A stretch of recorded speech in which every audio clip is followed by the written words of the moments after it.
సేవా పర్వ్ కార్యక్రమాల్లో భాగంగా వ్యవసాయ రంగానికి సంబంధించి సాయిల్ టు సక్సెస్ అనే అంశంపై ప్రత్యేక ముఖాముఖి వింటారు. అతిథి B Vijay Prasad, assistant director of agriculture, Bheemunipatnam division. పరిచయకర్త ఎన్ మణి. శ్రోతలకు నమస్కారం. దేశానికి వెన్నెముక అయిన రైతు సంక్షేమం కోసం కేంద్ర ప్రభుత్వం అనేక పథకాలను ప్రవేశపెట్టి అమలు చేస్తోంది. ఈ నేపథ్యంలో వ్యవసాయ రంగ అభివృద్ధి, నూతన సాంకేతికతలు, రైతుల సాధికారతపై చర్చించేందుకు మనతో ఉన్నారు శ్రీ బి విజయ్ ప్రసాద్ గారు. Agricultural department Bheemunipatnam division assistant డైరెక్టర్గా బాధ్యతలు నిర్వర్తిస్తున్న విజయ్ ప్రసాద్ గారిని కార్యక్రమానికి సాదరంగా ఆహ్వానిస్తూ, సార్ నమస్తే అండి. నమస్తే అమ్మ. సార్, ఇప్పుడు ప్రత్యేకంగా భారతదేశంలో వ్యవసాయ రంగ అభివృద్ధి అనేది గణనీయంగా పెరుగుతోంది. ఈ నేపథ్యంలో ప్రస్తుత భారతదేశ వ్యవసాయ రంగం ఎలా ఉందని మీ అభిప్రాయం అండి? భారతదేశ వ్యవసాయ రంగం అయితే ప్రస్తుతానికైతే పురోగతిలోనే ఉంది.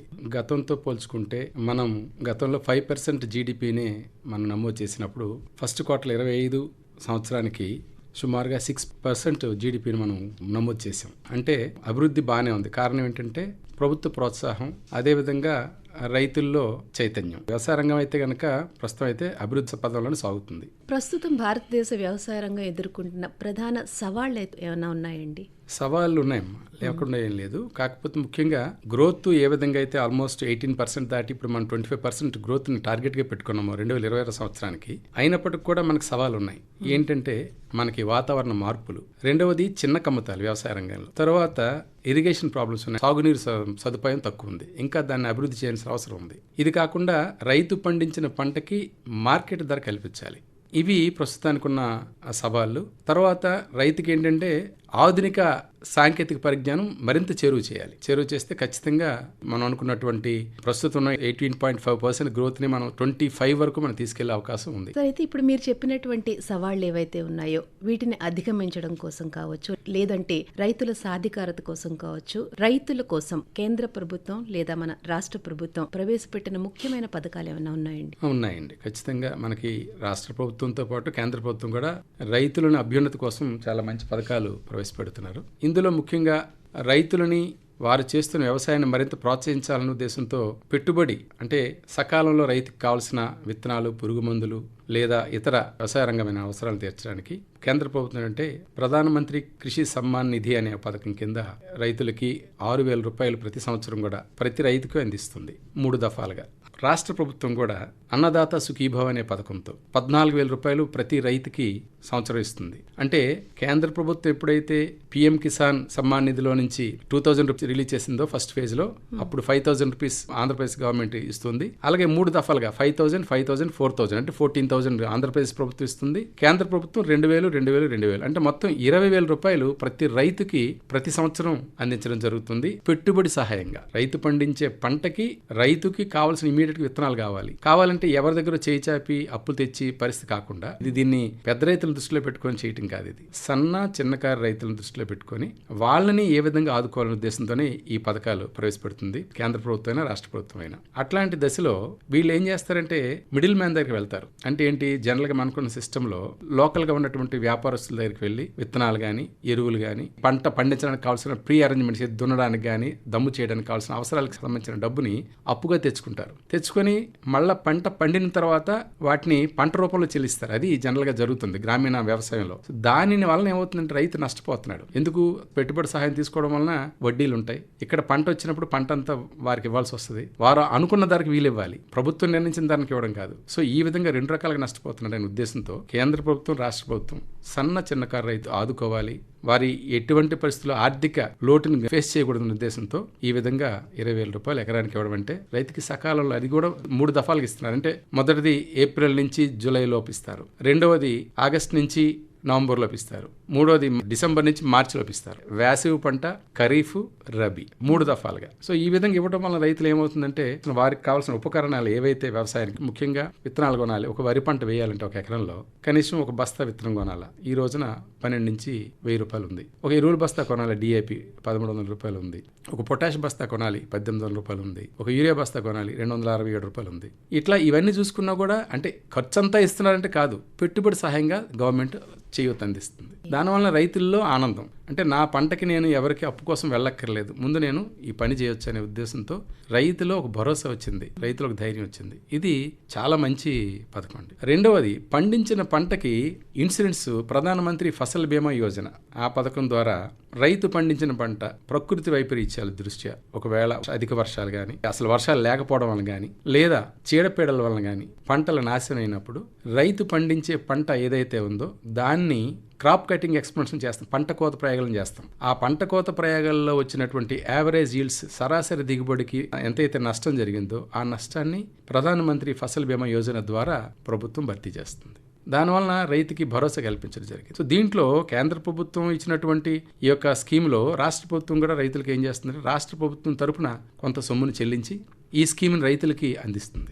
క్రాప్ ఇన్సూరెన్స్ అనేది బ్యాంకుల్లో రుణాలు తీసుకునే రైతులకైతే బ్యాంకుల్లో రుణాలు తీసుకున్నప్పుడే ఆ పంట రుణంలోనే కొంత అమౌంట్ని ఇన్సూరెన్స్కి బ్యాంకే కడుతుంది, ఇన్సూరెన్స్ కంపెనీకి. అదే విధంగా ఒక రైతు పంట రుణం తీసుకోలేదు కానీ నేను ఇన్సూరెన్స్ చేయించుకోవాలి కాపుకి, డైరెక్ట్ రైతు కూడా చేయించుకోవచ్చు. దానికి ఇన్సూరెన్స్ కంపెనీస్, ఏజెన్సీస్ ఉన్నాయి, రకరకాల ఏజెన్సీస్ ఉన్నాయి.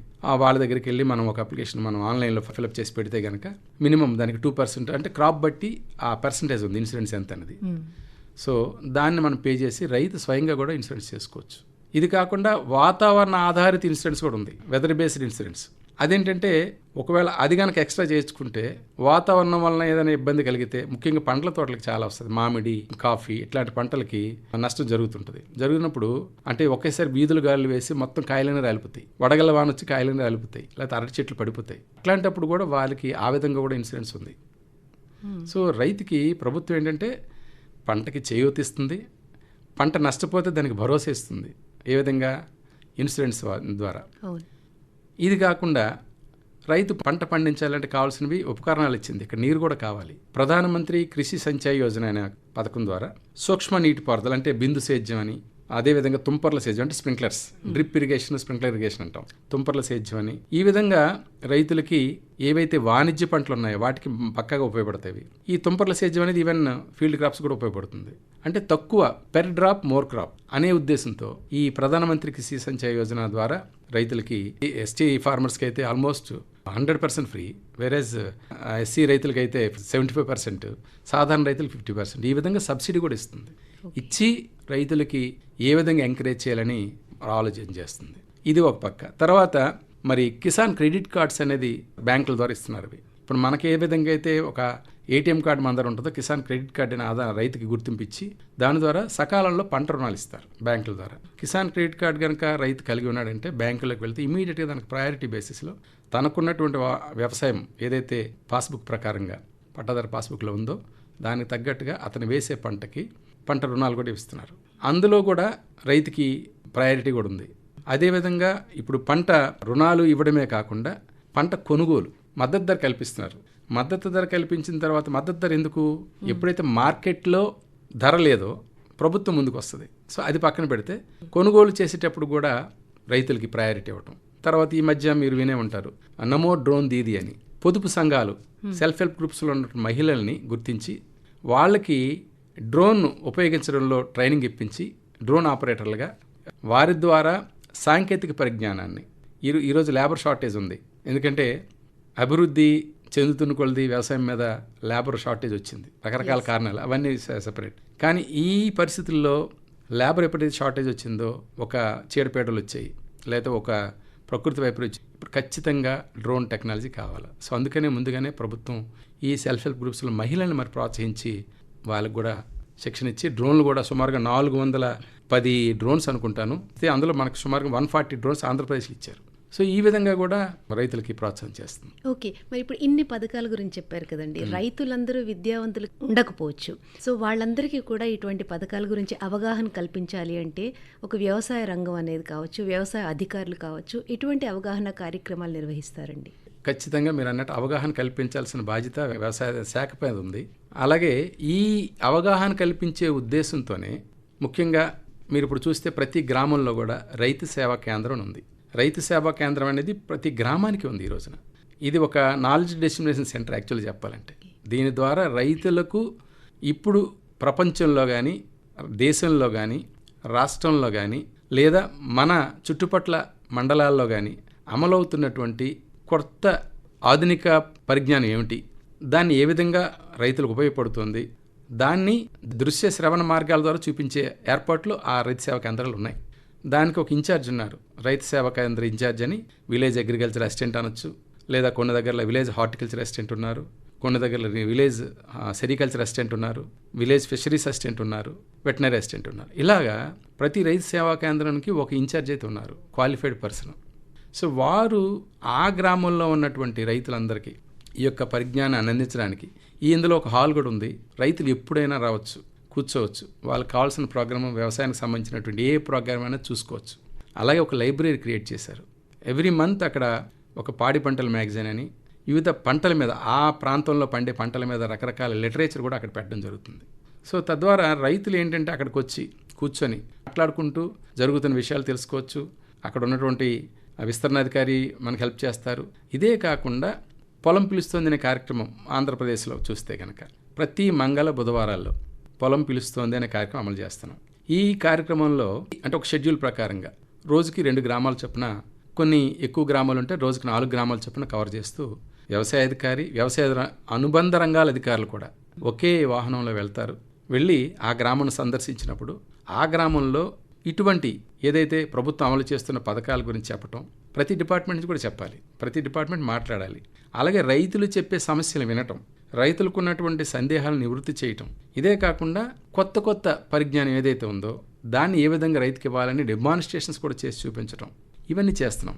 ఇవి కాకుండా ఇప్పుడు ప్రోగ్రెసివ్ ఫార్మర్స్ గ్రూప్స్ అని ప్రతి మండలానికి ఒకటి పెట్టాం మన ఆంధ్రప్రదేశ్లో చూసుకుంటే. అంటే అందరు రైతులు అందులో ఉంటారంటే కాదు, ప్రతి గ్రామం నుంచి 15 నుంచి 20 మంది రైతులు ప్రోగ్రెసివ్ రైతు, అంటే అభ్యుదయ రైతులు అంటాం.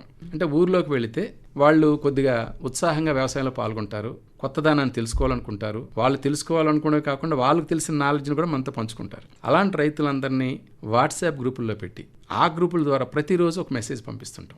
ఏదో ఒక వ్యవసాయానికి సంబంధించిన మెసేజ్, వ్యవసాయ అనుబంధ రంగాలకు సంబంధించిన మెసేజ్. ఒక కొత్త వంగడం వచ్చింది ఆ గ్రూపులో పెడతాం, కొత్త టెక్నాలజీ వచ్చింది ఆ గ్రూపులో పెడతాం, లేదా ఒక రైతు మంచి అభివృద్ధి సాధించారు, ఏదో ఒక దిగుబడి వచ్చింది ఆ గ్రూపులో పెడతాం. సో ఈ విధంగా డిస్కస్ చేయడం వలన ఈ నాలెడ్జ్ అనేది ఏమవుతుందంటే ఈ అభ్యుదయ రైతుల వల్ల కూడా తోటి రైతులకు వెళ్తుంది. ఇప్పుడు ఈ అమలు చేస్తున్న పథకాలు ఇంతకు మాట్లాడడం, ఇవన్నీ కూడా తోటి రైతులకి ఈజీగా చేరువవుతున్నాయి. ఇది ఒక పద్ధతి చేసాం. ఇది కాకుండా ఇప్పుడు మనము రైతులకి క్రాప్ను బుక్ చేస్తున్నాం మనం. సో దాన్ని కూడా రైతులకి ఏ విధంగా అనేది డిజిటల్ టెక్నాలజీ సెపరేట్, అది కూడా ఆ నాలెడ్జ్ కూడా వాళ్ళకి అందించే విధంగా. అది కాకుండా లిటరేచర్ ప్రింట్ చేస్తున్నాం.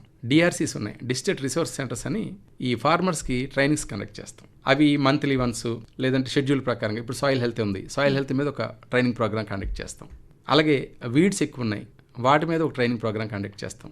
లేదు ఎరువులు యాజమాన్యం ఉంది, ఏ పంట ఎరువులు ఏ విధంగా వాడాలి అనే దాని మీద ఒక ట్రైనింగ్ ప్రోగ్రామ్ కండక్ట్ చేస్తాం. ఈ విధంగా కూడా ప్రభుత్వం ఇచ్చేటువంటి సహకారం కానీ శాస్త్రీయత కానీ రైతులకి చేరటంలో రకరకాల మోడ్స్లో పోస్టర్స్ ప్రింటింగ్ చేస్తున్నాం. ప్రతి గ్రామ సచివాలయంలో పోస్టర్స్ పెడతాం. ఏ పథకాలు ఉన్నాయి, ఈ పథకాలలో ఉపయోగం ఏంటి, రైతులు ఎప్పుడు ఎక్కడ ఎలా ఏ విధంగా తీసుకోవాలి, దానికి అప్లికేషన్ ఆన్లైన్ అప్లికేషనా ఆఫ్లైన్ అప్లికేషనా. సో రైతుకి ఏదైనా పట్టాదారు పాస్బుక్లో కూడా ఏదైనా చేంజెస్ కావాలి అంటే కూడా, ఈవెన్ బ్యాంకులోనికి వెళ్ళేటప్పుడు కూడా రైతులకు ఏదైనా సహకారం కావాలంటే వ్యవసాయ శాఖ తరపున ఉన్నటువంటి సిబ్బంది వాళ్ళకి ఫెసిలిటేట్ చేసి బ్యాంక్ అధికారులతో సమన్వయం చేసి రైతులకి సమగ్రంగా సమాచారాన్ని ఇవ్వడమే కాకుండా వారికి ఇబ్బంది లేకుండా కావాల్సినటువంటి సహకారాన్ని అందించడం జరుగుతుంది. సో ప్రతి రంగంలో కూడా సాంకేతికత అనేది ఆ రంగాన్ని ముందుకు తీసుకువెళ్ళడానికి ఉపయోగపడుతుంది కదండి. అలాగే వ్యవసాయ రంగంలో కూడా మీరు ఇందాక అన్నట్టుగా నమో డ్రోన్ దీదీ ప్రాజెక్ట్ కావచ్చు, లేదంటే స్ప్రింక్లర్ ఇరిగేషన్ కావచ్చు, డ్రిప్ ఇరిగేషన్ కావచ్చు. ఇవే కాకుండా ఇంకా అంటే పాత తరం పద్ధతుల్ని కొన్ని వదిలేసి ఈ దుక్కి దున్నడంలో కానీ లేకపోతే నీటిని అందించడంలో కానీ వాటిలో కొత్తగా సాంకేతిక మార్పులంటూ ఏమొచ్చినాయండి? వచ్చినాయండి. పాత తరంలో మనకి ప్రతి ఇంట్లో కూడా పశువులతో వ్యవసాయం చేసేవారు. ఇప్పుడు రాను రాను పాడి పశువులు ఉన్నాయి కానీ పేడ పశువులు లేవు. మిల్క్ ప్రొడక్షన్ అనేది మనకు ఉంది కాబట్టి అది కూడా వ్యవసాయమే. సో మిల్క్ ప్రొడక్షన్లో ఉంది కాబట్టి ప్రతి రైతు వ్యవసాయ పరంగా ఆ విధంగా మిల్క్ ప్రొడక్షన్కి ఉంది. అయితే వ్యవసాయ పరంగా వచ్చినప్పటికి ఇప్పుడు మనం ట్రాక్టర్స్ ఆల్రెడీ ఎప్పుడో వచ్చినాయి. దీంతో పాటు ఇప్పుడు ఏం వచ్చినాయంటే ఆర్టిఫిషియల్ ఇంటెలిజెన్స్ అనేది ఒకటి వచ్చింది. అంటే ఏంటి, పలానా పంటకి ఎంత నీరు కావాలి అనేది ఒక చిప్ ద్వారా డిజైన్ చేసి అక్కడ పెడితే, ఒక మీటర్ అక్కడ పెడితే ఖచ్చితంగా ఆ మాయిశ్చర్ ఆ సాయిల్లో ఉందా లేదా అని రైతుకి సాంకేతికం ఆ సెల్ ఫోన్కి వస్తుంది. దాని ద్వారా ఇరిగేషన్ ఇవ్వాలా లేదా, ఇస్తే ఎంత ఇరిగేషన్ ఇవ్వాలి అనేది కూడా రైతు ఇప్పుడు డిసైడ్ చేసుకో. అటువంటి పరిజ్ఞానం వచ్చింది. అది ఇంకా చేరువ అవ్వాలి. ఉంది మనకు అందుబాటులో ఉంది, కానీ ఇవి చేరువ అవ్వాలి. అదే కాకుండా ఇప్పుడు ట్రాన్స్ప్లాంటర్స్ వచ్చినాయి, అదేవిధంగా హార్వెస్టర్స్ వచ్చినాయి. ఇప్పుడు లేబర్తో పని లేదు. తుఫాను మీరు హెచ్చరిక ఇచ్చారంటే రేపు తుఫాను వస్తుందనక ఈ రోజు ఒక ఇంచుమించు 100 ఎకరాల్లో కట్ చేస్తుంది. అది నూర్పిడి కూడా చేసేసి బ్యాగ్స్కి ఇచ్చేస్తుంది. నైట్ కూడా పని చేస్తుంది. అది దానికి డే అండ్ నైట్ ఏం లేదు. సో ట్రాన్స్ప్లాంటర్స్ అదేవిధంగా ఉడుపు చేయాలి. ఇప్పుడు ట్రాన్స్ప్లాంటర్స్ ఉడుపు చేస్తారు, లేబర్ ఏం అవసరం లేదు. 2 మనుషులు ఉంటే సరిపోదు, అది ట్రాన్స్ప్లాంట్ చేస్తుంది. హార్వెస్టింగ్ అయిపోతుంది. ఇప్పుడు డ్రోన్స్ ద్వారా స్ప్రేయింగ్ అవుతుంది. అదేవిధంగా ఇప్పుడు మనకి ముఖ్యంగా ట్రాన్స్పోర్టింగ్ కూడా ఇబ్బంది లేకుండా ప్రభుత్వం సహకారం చేస్తుంది. ఇప్పుడు రైతు పండించిన పంటని మార్కెట్ తీసుకెళ్ళడానికి కూడా కొంత సొమ్ము రైతుకి ఇస్తుంది. ఈ విధంగా కూడా మనకి ఉపయోగపడుతుంది. ఇప్పుడు జిఎస్టీ సంస్కరణలు జరిగినాయి కదండి. జిఎస్టీ సంస్కరణ వల్ల వ్యవసాయ రంగానికి కానీ వ్యవసాయదారులకు కానీ ఉపయోగాలు ఏమున్నాయండి? జిఎస్టీ అనేది రైతు వ్యవసాయ పరంగా అయితే ప్రస్తుతానికి మనకు అంత పెద్దగా ఏమీ లేదు, కానీ కొన్ని రంగాల్లో ఉపయోగపడుతుంది. ఎందుకంటే మెకనైజేషన్లో జిఎస్టీ ఉంది. ఇప్పుడు మెకనైజేషన్ అనేది ఖచ్చితంగా ఇప్పుడు అవసరం. యాంత్రీకరణ అనేది ఆధునిక యంత్ర పరికరాలు రైతుకు చేరువవ్వాలి. వాటి ధరలు తగ్గుతాయి ఖచ్చితంగా. దాని ద్వారా రైతులకు ఉపయోగమే జరుగుతుంది. సో అలాగే ట్రంప్ టారిఫ్స్ విధానం, దీనివల్ల వ్యవసాయ రంగంపై ఏమన్నా ప్రభావం పడే అవకాశం ఉందంటారా? ట్రంప్ టారిఫ్స్ వలన ఖచ్చితంగా అంటే ఎక్స్పోర్ట్ చేయాలి, అలాగే కొన్ని మనం ఇంపోర్ట్ చేసుకోవాలి ఇతర దేశాల నుంచి. ఎక్స్పోర్ట్ చేసేటప్పుడు మనం అధిక ధరలకు అమ్ముతామంటే అవతల వాళ్ళకి బాధ, కొనడానికి కష్టం. అది ఇంపోర్ట్ చేసుకుని మనం అధిక ధరలు చేయాలంటే మనకి కష్టమే. కొంత అయితే మనకి మన మీద పడే అవకాశం ఉందండి. మనం మేజర్గా ఎక్స్పోర్ట్ చేసేవి ష్రింప్ చేస్తున్నాం, అంటే అది మా సబ్జెక్ట్ కాకపోయినా. అలాగే జీడిపప్పు పంపిస్తాం. వీటి మీద మరి ట్యాక్సులు పడితే రైతుకి ఏ విధంగా ఎక్స్పోర్ట్ జరుగుతుంది, రైతుకి ఏ విధంగా లాభం జరుగుతాయి, నష్టమే కొంత జరుగుతుంది. దాన్ని అయితే ఏంటంటే మన సువిశాల భారతదేశంలో మనకున్నటువంటి పెద్దల ఆర్థిక పరిపుష్టి, ముఖ్యంగా వాళ్ళు ఉన్నటువంటి నాలెడ్జ్, మనం ఇట్లాంటి ఎన్నైనా తట్టుకొని నిలబడగలం. మన రైతుల్లో ఏంటంటే గొప్ప ధైర్యం ఏంటంటే కష్టపడే తత్వం ఉంది. కాబట్టి ఖచ్చితంగా ట్రంప్ ట్యాక్సులు అనుకున్నా దాన్ని తట్టుకొని నిలబడతారు రైతు. ఓకే, ఈ రైతు ఉత్పత్తులకి ఇవ్వాల్సిన కనీస మద్దతు ధర అంటే ఏంటో ఒకసారి వివరంగా చెప్తారా? కనీస మద్దతు ధర అంటే ముఖ్యంగా రైతు పండించేటప్పుడు ప్రతి పంటకి కొంత ఖర్చు అవుతుంది, పెట్టుబడి. ఆ ఖర్చు పెట్టిన సొమ్ము కూడా రైతుకి రాకపోతే రైతు వ్యవసాయం చేయలేడు.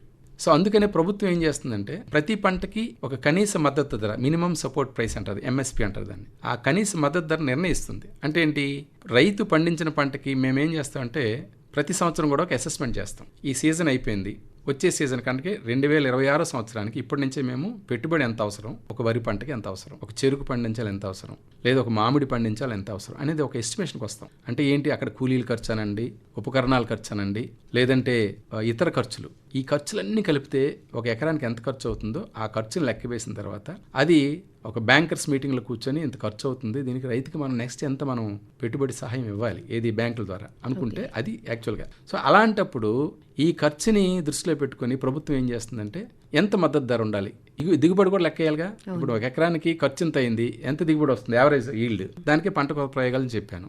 సో పంట కోత ప్రయోగాల ద్వారా ఇంత ఈల్డ్ వచ్చినప్పుడు సో రైతుకి ఎంత ఖర్చు అయింది, ఎంతకు అమ్మాలి, అతనికి నష్టం లేకుండా చేయాలని ప్రయత్నం చేసి ఒక ఎంఎస్పీ క్రియేట్ చేస్తుంది. ఒకవేళ మార్కెట్లో ఈ ధరను కూడా కొనకుండా ఉంటే ప్రభుత్వమే ముందుకొచ్చి ఆ పంటను కొనుగోలు చేస్తుంది. అది కనీస మద్దతు ధర.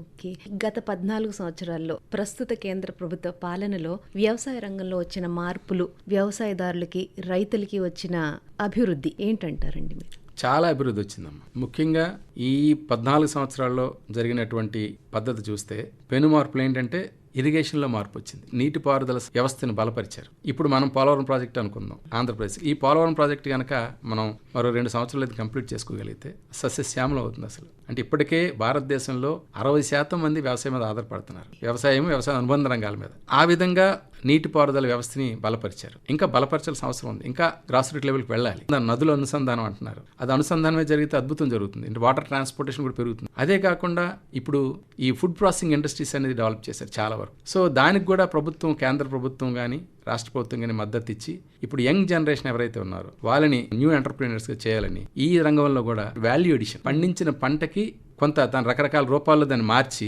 ఇవ్వటం వలన దానికి అధికమైనటువంటి గిట్టుబాటు ధర కానివ్వండి, లేదా రైతుకు లాభాలు వస్తున్నాయి. ఫుడ్ ప్రాసెసింగ్ ఇండస్ట్రీని బాగా ప్రోత్సహించింది. న్యూట్రీ సీరియల్స్ ఉన్నాయి. న్యూట్రీ సీరియల్స్ అంటే ఇప్పుడు రాగి, జొన్న, సజ్జ, ఇప్పుడు అందరూ కూడా అవే తింటున్నారు. చిరుధాన్యాలు. ఎస్, ఇప్పుడు చిరుధాన్యాల ప్రాముఖ్యత చాలా పెరిగింది. ఇప్పుడు ఏ ఇంట్లో చూసుకున్నా ఒక పూట రైస్ తింటున్నారు. లాస్ట్ ఇయర్ 2024 సంవత్సరాన్ని ఇయర్ ఆఫ్ మిల్లెట్స్గా డిక్లేర్ చేశారు. అంత ప్రోత్సాహం దానికి ఇచ్చారు. ఈ రోజు మద్దతు ధర కూడా విపరీతమైన ఆల్మోస్ట్ 58% రేటును దానికి పెంచారు యాక్చువల్గా చెప్పాలంటే. సో దానికి ఈ విధంగా రైతులకు ప్రోత్సాహం ఇవ్వడంతో ఏమైందంటే రైతులు పంట మార్పిడి వైపు కూడా వెళ్ళారు. మనం వెళ్ళాలి, పంట మార్పిడికి వెళ్ళాలి. అభివృద్ధి చెందాలంటే సనాతనంగా వచ్చిన పంటను అదే పండిస్తారంటే కుదరదు. రైతు మనకున్న అవకాశాలను అందిపుచ్చుకోవాలనుకుంటే ఈ పంట మార్పిడి, వాతావరణంలో కూడా మార్పులు జరిగాయి. ఈ వాతావరణ మార్పులకి తగ్గట్టుగానే మనం పంటల మార్పిడి కూడా చేసుకుంటున్నాం. కొత్త వరి వంగడాలు వచ్చినాయి, కొత్త రకరకాల వంగడాలు వచ్చినాయి. అలాగే ఇప్పుడు పల్సెస్ అనండి, పప్పు ధాన్యాలకు మద్దతు ధర పెంచారు. ఆ ఉత్పత్తి కూడా పెంచాలని.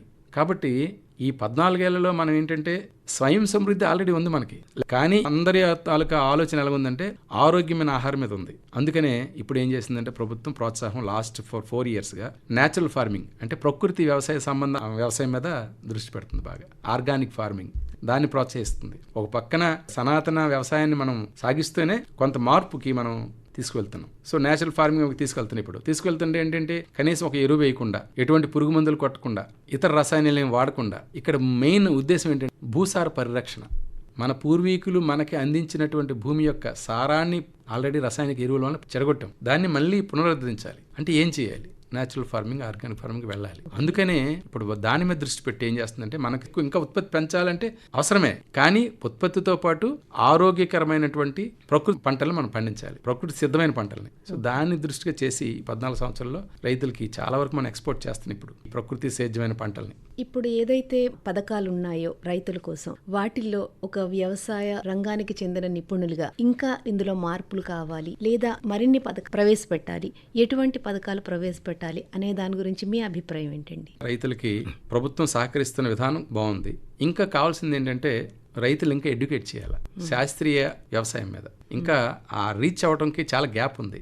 ఆ గ్యాప్ని ఫిల్ చేయాలి. ఏది ల్యాబ్ టు ల్యాండ్ ప్రోగ్రాంలో ముఖ్యంగా అక్కడ మనం ఏదైతే నూతన పద్ధతులు మనం కనుగొంటున్నామో అది పూర్తిగా గ్రౌండ్ లెవెల్కి వెళ్ళాలి అంటే ఇంకా మనం మోర్ ట్రైనింగ్స్ కానీ, మోర్ ఎక్స్పోజ్ విజిట్స్ కానీ రైతులకి, అదేవిధంగా ఇంకా డెమాన్స్ట్రేషన్ కానీ చేయటం ఒకటి.